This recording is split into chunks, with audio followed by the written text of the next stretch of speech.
తెలంగాణ రాజకీయాలు సవాళ్లు ప్రతి సవాళ్ల నేపథ్యంలో రాజకీయాలు వేడెక్కాయి. బీఆర్ఎస్ బీజేపీకి సీఎం రేవంత్ రెడ్డి సవాల్ విసిరారు. 12 నరేంద్ర మోదీ పాలన, 10 బీఆర్ఎస్ పాలన, 12 నెలల కాంగ్రెస్ పాలనపై చర్చకు తాము సిద్ధమన్నారు. బీజేపీ నుంచి కిషన్ రెడ్డి, బండి సంజయ్ ఎవరొస్తారో రండి, బీఆర్ఎస్ నుంచి కేసీఆర్ వస్తారో, కేటీఆర్ వస్తారో రండి, చర్చకు సిద్ధంగా ఉన్నామని బస్తీ వే సవాల్ అంటూ తొడగొడుతున్నారు. డేట్, ప్లేస్ మీరు చెప్పినా ఓకే అన్నారు. ఇందిరమ్మ ఇల్లు లేని గ్రామాల్లో మేం పోటీ చేయమని, డబుల్ బెడ్రూమ్ ఉన్న గ్రామాల్లోనే బీఆర్ఎస్ పోటీ చేయాలన్నారు. కొందరు కడుపులో కత్తులు పెట్టుకుని కుట్రలు చేస్తున్నారని, అలాంటి వారికి మీరు ప్రజల గుణపాఠం చెప్పాలన్నారు సీఎం రేవంత్ రెడ్డి. మరోవైపు సీఎం రేవంత్ రెడ్డి, మాజీ మంత్రి హరీష్ రావు మధ్య మాటల యుద్ధం నడుస్తుంది. గత ప్రభుత్వ హయాంలో జరిగిన అభివృద్ధి, ఇప్పుడు జరుగుతున్న అభివృద్ధిపై చర్చకు సిద్ధమా అని హరీష్ రావు సవాల్ చేశారు. దీనికి సీఎం రేవంత్ రెడ్డి ప్రతి సవాల్ విసిరారు. అభివృద్ధిపై అంబేద్కర్ చౌరస్తాలో చర్చకు రెడీ అని, బీఆర్ఎస్ నుంచి కేసీఆర్, కేటీఆర్, హరీష్, బీజేపీ నుండి కిషన్ రెడ్డి, బండి సంజయ్ ఎవరొస్తారో రావాలని సీఎం రేవంత్ రెడ్డి అన్నారు. మీ కొడంగల్ నియోజకవర్గమైనా నీ ఇంటికైనా సరే తప్పకుండా చర్చకు వస్తానని హరీష్ రావు ట్వీట్ చేశారు. కక్షపూరితంగానే మాజీ సీఎం కేసీఆర్ పై ఆరోపణలు చేస్తున్నారని మండిపడ్డారు. అటు కిషన్ రెడ్డితో పాటు బండి సంజయ్ కూడా రేవంత్ రెడ్డిపై స్పందించారు. మళ్ళొకసారి సూటిగా కిషన్ రెడ్డి గారికి, బండి సంజయ్ గారికి, కేసీఆర్ గారికి, కేటీఆర్ గారికి నేను సవాల్ విసురుతున్నా. 12 ఏళ్ళు మోడీ పాలన మీద, 10 ఏళ్ళు కేసీఆర్ పాలన మీద, 12 నెలలు మా పాలన మీద మేము చర్చకు సిద్ధంగా ఉన్నాం. నేను, మా సోదరుడు దామోదర్ రాజనరసింహ గారు మేము చర్చకు వస్తాం.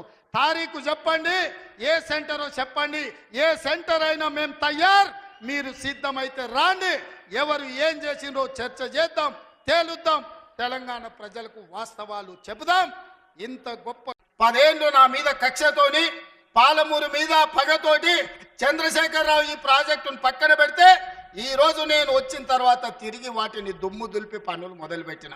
ఇవాళ 4,500 వేల కోట్ల రూపాయలతోటి మక్తల్, నారాయణపేట, కొడంగల్ ప్రాజెక్టును పూర్తి చేయాలి 2 ఏళ్ళలో అని ఈ రోజు టెండర్లు పిలిచి పనులు ప్రారంభిస్తే, ఇవాళ పగబట్టి ఆయన టీవీలలో, పేపర్లలో అడ్డుకుంటున్నారని అంటున్నాడు.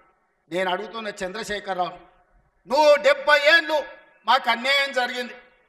మా ప్రాంతంలో నీళ్లు పోయినా, మా ప్రాంతం నుంచి తల్లిపోతున్న కృష్ణానది జలాలు మాకు తాగడానికి, మా సాగునీరుకు అందరూ రాకపోయినా, ఈ దేశంలో ఎక్కడ ప్రాజెక్టులు కట్టినా, బాక్రానంగల్ కావచ్చు, శ్రీశైలం కావచ్చు, నాగార్జున సాగర్ కావచ్చు, ఎస్ఆర్ఎస్పి కావచ్చు, ఈ దేశంలో ఎక్కడ ప్రాజెక్టులు కట్టినా తట్ట పని, పార పని, మట్టి పని, చెమట తీసే ప్రతి పని మా పాలమూరు బిడ్డలు చేసి దేశానికి ప్రాజెక్టులను అందించారు. ఇవాళ ఈ దేశంలో పంట పండుతుందంటే మా పాలమూరు బిడ్డల స్వేదం ఉంది, మా రక్తం ఉంది, మా కష్టం ఉంది. అట్లాంటి మా జిల్లా ఎడారిగా మారి వేలాది మంది వలసలు పోతుంటే, తమ పసిపిల్లల్ని తల్లిదండ్రుల దగ్గర, ముసలోళ్ళ దగ్గర, గుడిసెల దగ్గర వదిలి జంటలుగా మేస్త్రీల ఎంబడి వలస పోతుంటే, వలసలు ఆపాలని, ఇవాళ మా ప్రాజెక్టులు పూర్తి చేయాలని ప్రయత్నం చేస్తుంటే మా మీద పగబట్టినవు ఎందుకు చంద్రశేఖరరావు అని నేను అడుగుతున్నా. కొడితే గట్టి కొడతాడంట.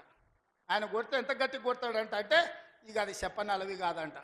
నేను అడగదలుచుకున్న మా సోదరు, అయ్యా ఆయన గట్టి కొట్టడానికి ఫుల్లా ఆఫా? ఏంది గట్టి కొట్టడానికి?